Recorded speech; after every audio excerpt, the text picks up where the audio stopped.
Montana Territory, September 1873. Quinn Fletcher noticed the barn door was unlatched before dawn broke. He paused on the porch, one boot hooked on the step, coffee cooling in his hand.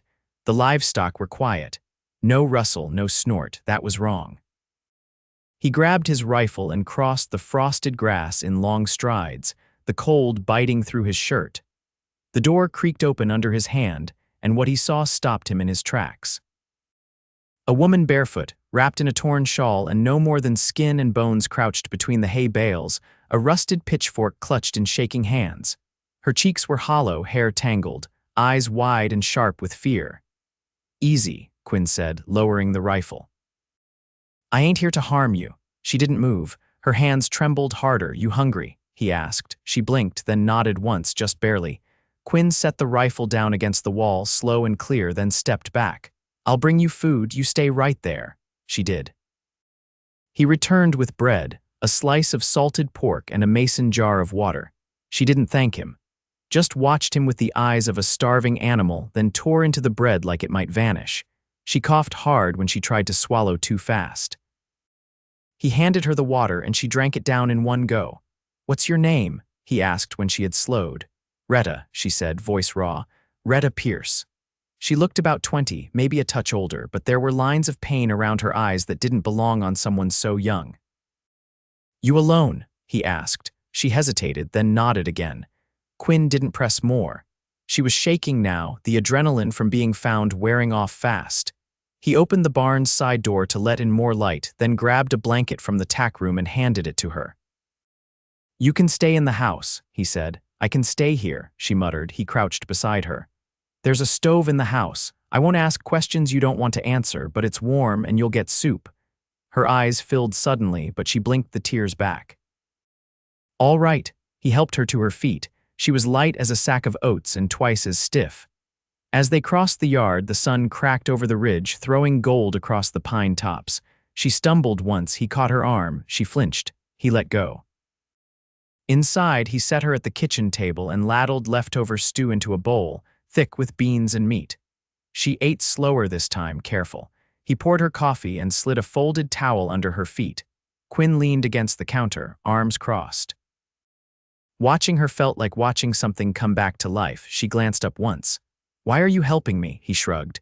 "You looked near dead in my barn, felt wrong to walk away." She looked down into her bowl.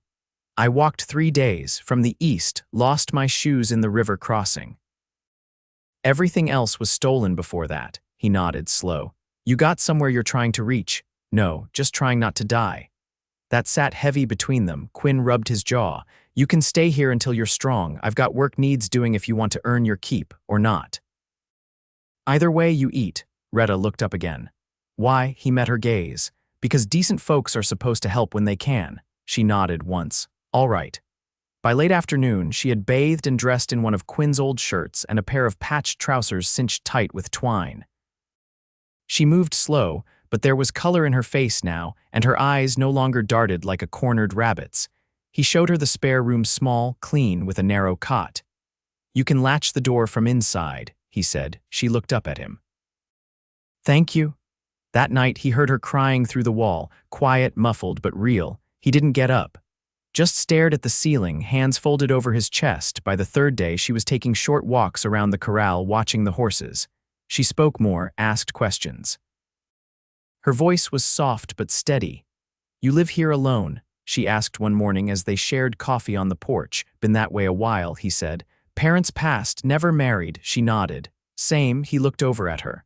"What happened to you?" Rhetta was quiet a long time. Then she said, "I went to meet a man in Billings, thought he'd help me start over. He sold me instead." She didn't say more and he didn't ask, but the way her voice broke on sold made his gut twist. "You're safe here," he said. She looked at him. "I believe you." Quinn watched her that week. She moved with caution, but she worked, helped with eggs, fed the horses, learned to clean tack. She had a gentle way with the animals. Even the mean mare let her touch her nose. One afternoon, he found her in the garden plot out back, kneeling in the dirt. The soil was hard, packed and dry, mostly rock. Nothing had grown there in years. She had a stick and was breaking it up by hand. "What are you doing?" he asked. She looked up, strands of hair stuck to her forehead. "Trying to see if anything'll grow." He crouched beside her. Nothing ever has, she smiled a little. Maybe it will now. He looked at her hands cut and dirty but steady. You really believe that, I have to. He helped her pull stones from the soil until the sun dipped low. She laughed once when he tossed a rock too far and hit the fence. It was the first time he had heard her laugh. Later that night, she sat beside him on the porch, knees tucked up, a blanket around her shoulders. Thank you, she said. For what? For not treating me like I'm broken. He looked at her. You're not. She turned her face toward him. You see me. I do. And he did. Not just a girl who had been through hell, but someone still standing, still trying, still planting seeds in hard soil. He reached over and took her hand. She let him. Neither of them said anything more. But the porch light caught the shine of tears in her eyes, and the way she leaned just slightly toward him said more than words ever could. By the second week, the frost let up. The mornings were still cold, but the wind had softened, and the creek behind the pasture no longer steamed at first light. Rhetta no longer moved with the careful stiffness of someone waiting to be struck. She walked barefoot in the yard now, sun on her face, sleeves rolled to her elbows. Quinn noticed the way she tilted her head when swallows darted overhead, or how she pressed her palm against the side of the mare's neck, like she was listening for something beneath the skin. One afternoon, he found her standing by the edge of the chicken coop, watching a hawk circle high over the ridge. She didn't turn when he approached. You ever seen one dive? She asked, once. Took a rabbit clean off the ground. I saw one take a squirrel out of a tree, she said. Back home before it all changed. She didn't say where that had been, and he didn't ask. You think about going back? He asked. Rhetta lowered her gaze. There's nothing left behind me. He looked out over the hills. Then maybe you build something in front of you. She turned to him then, one strand of hair stuck against her cheek from the wind. You ever leave here? Went as far as Cheyenne once. Didn't suit me, too loud. She nodded like that made perfect sense. I used to think I'd end up in a city. Big place with trains and carriages, gas lamps. I even pictured a room with glass windows and velvet chairs. You still want that? No, she said, quiet. I want land that don't belong to someone cruel. A place I can walk barefoot without fear.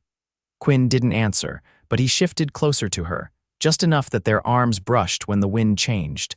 Later that week, she asked to join him when he rode out to mend the north fence.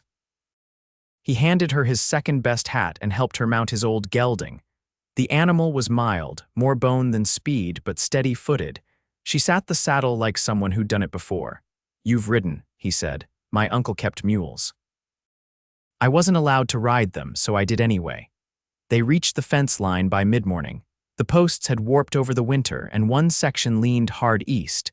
She held the rails while he reset them, sweat darkening the collar of his shirt. She didn't complain once, though dirt streaked her face and her hands grew red from the rope. You work like someone who means to stay, he said. I don't have the shape for drifting, she replied. When they paused for bread and dried apples, she sat in the grass with her knees tucked under her like a girl at a church picnic. He passed her the canteen. You believe in God? She asked after a long silence. I believe in good land and honest hands. That's close enough. She looked at her palms. I used to pray every night. When I stopped, it felt like admitting I was alone. No one's alone out here, he said. Not if they don't want to be. That night, she brought in 2 eggs from the coop and asked how he liked them cooked. He let her decide. She fried them in the cast iron pan, not fancy, but with a pinch of salt and a quiet care that made the kitchen feel different. Not just used, but lived in. After supper, she took a needle and mended the frayed hem of one of his shirts. He watched from the doorway, arms folded, the lantern light soft against her cheekbone. You don't have to do that, he said. I know. He didn't say more, just stepped inside, pulled a chair beside hers and sat. You ever been in love? She asked, eyes on the thread. No, he said. Me neither. I thought I was once, but that turned out to be hunger. A different kind. Quinn reached for the folded cloth beside her, smoothing it without thought. If you ever find the other kind, he said, you'll know. She looked up then, her eyes meeting his in the hush of the kitchen. I think I'm starting to. He didn't touch her, not yet. But he didn't look away either. That night, she slept with the door open. 3 weeks after Rhetta first stepped barefoot across the threshold of Quinn's ranch house, the apple tree behind the smokehouse dropped its first windfall fruit. Quinn found her kneeling beneath its branches, her fingers brushing the bruised skin of the apples like they were something holy. "They're early," she said, not looking up. He crouched beside her, knees creaking in protest. "Tree's old. Drops a few early every year. Most folks leave the ground ones for the deer." "I want to make vinegar," she said, "or cider, something that keeps." He picked up one of the apples, turning it in his palm. "You know how," she nodded. "My mother did. She used to tie muslin over the jar mouth, let it breathe on the shelf above the stove." He handed her the fruit. "Then we'll try it." They gathered a small basket together. She carried it like it weighed more than it did, held close to her middle. Quinn watched the way she stepped, now not cautiously, but like she belonged to the land underfoot. Inside, she rinsed the apples and set them to dry on a flour sack. He fetched a jar, scrubbed clean, and she began slicing with a steady hand. "You ever think about having a family?" she asked after a while, not looking up from the knife. He leaned against the counter. "Used to think I'd build the house bigger, couple more rooms. Never got around to it.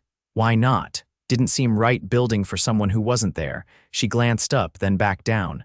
"I used to imagine 4 children, 2 boys, 2 girls. Never named them, just pictured them under the clothesline, chasing each other around the wash tub." He didn't speak for a while. The only sound was the soft knock of the knife against the wood. "You still want that?"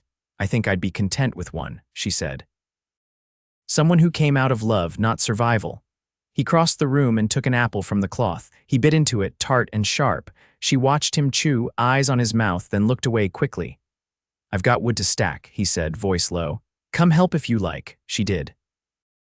They worked in companionable silence behind the shed, the sun high and pale. She passed him logs, and he fitted them neatly, the pile growing tall and even. Her hands moved without hesitation, rough now but capable. When they were done, she brushed her palms on her skirt and turned toward the hills. "Let's walk," he said. They followed the fence line west, where the grass rose in long golden sweeps. A pair of grouse startled from the brush, flapping low and fast toward the draw. "I used to think silence meant danger," she said as they crested the ridge. "Now it feels like something else." He walked a few paces before answering. "Out here, quiet's where the world does its thinking." They sat on a flat rock overlooking the grazing pasture. The horses were specks below, tails flicking in the breeze. She pulled her knees up and rested her chin atop them. "I want to plant corn next spring. We'll need to clear more ground. I can help, I know." She reached for his hand, not tentative, not testing. He let her fingers wrap around his. "I don't know how to be with someone," she said. "You're doing it now," he replied. They sat like that until the sky blushed pink with evening. When they rose, she didn't let go of his hand. They walked home side by side, their shadows stretching long behind them. The first frost came quiet and sudden, crisping the edges of the cabbage leaves Rhetta had coaxed from the stubborn garden soil. She stood over them that morning, arms crossed, lips pressed tight. Quinn watched her from the fence gate, his breath rising in pale plumes. "They'll keep through another week maybe," she said when he stepped beside her. "But after that, they'll bolt or die. We'll pull what we can today," he said, "and set the rest for the chickens." She nodded, but her shoulders stayed tense. He didn't reach for her. Instead, he went to the shed and brought the baskets, left them by the garden's edge, and turned back to the barn. By midday, she'd brought in the final heads, hands chilled and dirt under her fingernails. She didn't ask for help. He didn't offer. Some things he'd learned she needed to do on her own. The sky clouded over by afternoon. Quinn lit the stove early and stacked the kindling higher than usual. Rhetta knelt on the floor, sorting through a pile of dried herbs she'd gathered weeks before and forgotten in a flour sack near the hearth. "These are good," she said, lifting a few sprigs of yarrow. "I can boil them down, might help with coughs come winter." He leaned against the doorframe. "You know how to doctor, a little. My mother taught me." She had a knack for what grew wild. She hesitated, rubbing one stem between her fingers until it crumbled. "I used to think I'd follow her, but after she died, I wanted nothing that reminded me of her, not even the good parts." Quinn stepped into the room, slow. "You ever think you might want it again?" She looked up at him, eyes steady. "It's already coming back." That night, she didn't light the lamp in her room. Instead, she stood by the kitchen window, watching the snow begin to fall, just flurries, nothing thick, but enough to streak the glass and hush the yard. He walked in behind her, carrying a blanket folded across one arm. "You'll catch cold standing there." She didn't move away when he draped it over her shoulders. Her voice, when she spoke, was quiet but clear. "I don't want to lose this," he waited. "This feeling," she said, "of being somewhere I can stay." "You won't," he said. "Not unless you choose to leave." She turned then, fingers gripping the wool at her neck. "I want to build things here." Her gaze didn't waver. "Not just gardens or fences, I mean a life." He stepped closer, close enough to see the slope of her collarbone beneath the blanket. "I've been waiting to hear you say that." Her breath caught, and she reached for him, not gently but with purpose. Her hands found his rough palms and all, and held them against her ribs like she meant to anchor herself there. "I don't know how to be someone's wife," she said. "I don't need a wife," he said. "I need you." They stood like that, the snow thickening outside, the stove crackling low. No kiss, not yet. Just that still moment, full of something rooted deep and beginning to bloom. She leaned her forehead against his chest. "I used to think love was something you had to beg for. You never have to beg here." Her hands tightened against his, and when she finally looked up, there was no fear left in her face. Just resolve and the faintest pull of a smile that hadn't yet learned the habit of staying. "Then I'll stay," she said. "If you'll have me, I already do." The first snow that stayed came 3 days later, blanketing the hills in white so clean and still it hushed even the wind. Rhetta woke before light and stood barefoot at the window, her breath fogging the glass. She didn't move until Quinn stirred behind her, the bed warm from both of them now and not so large it felt empty anymore. "You cold?" he asked, voice low with sleep. "No," she said, turning toward him. "I just don't want to miss any of it." He sat up, rubbed a hand through his hair. "It'll still be there after coffee." She smiled, then pulled on her shawl and padded out. He followed, bare feet on the floorboards, and lit the stove while she poured water into the kettle. The quiet between them was different now, not heavy, not waiting, just full. By late morning, the snow had softened against the eaves, and Quinn hitched the sled to the mule to bring in firewood from the stand near the creek. Rhetta came with him, wrapped in her coat and scarf, mittens too big for her hands but warm. She didn't ask to steer, but when he handed her the reins halfway there, she took them without hesitation. "Did you ever think you'd end up like this?" she asked as they passed under the bare cottonwoods. "Like what?" "Alive, still." Quinn kept his gaze on the trail ahead. "Didn't spend much time thinking past one day to the next, but no, I didn't expect this." She shifted on the bench beside him. "I used to think if I survived, I'd never feel safe again, that I'd always be looking over my shoulder." "You still do." "Not with you." He didn't answer right away. The mule snorted and tossed its head, and the sled creaked as it rolled over a frozen rut. "I want to build that room you talked about," he said finally. "The one you never added because no one was there yet." She looked over, eyes wide. "You mean it?" "I'd tear down half the house and build it from scratch if you asked." She laughed, not soft or unsure this time, but full. "Let's start with the extra room." They loaded the sled with logs, working side by side, the cold biting their fingers but not their spirits. Her cheeks flushed red from the wind, and she didn't stop once to rest, not even when the sun dipped lower and the shadows stretched long across the snow. On the way back, she leaned into him, her weight easy against his side. That night, she laid out a plan on the table drawn with charcoal on butcher paper marking where the new wall would go, how the window should face west. "For the light," she said. "Even in winter, it'll catch the sun near dusk." He rested his chin on her shoulder as she traced the lines. "You think of everything." "I think better with solid ground beneath me." The next morning, they began pulling down the back wall. Rhetta held the boards steady while Quinn pried loose the nails.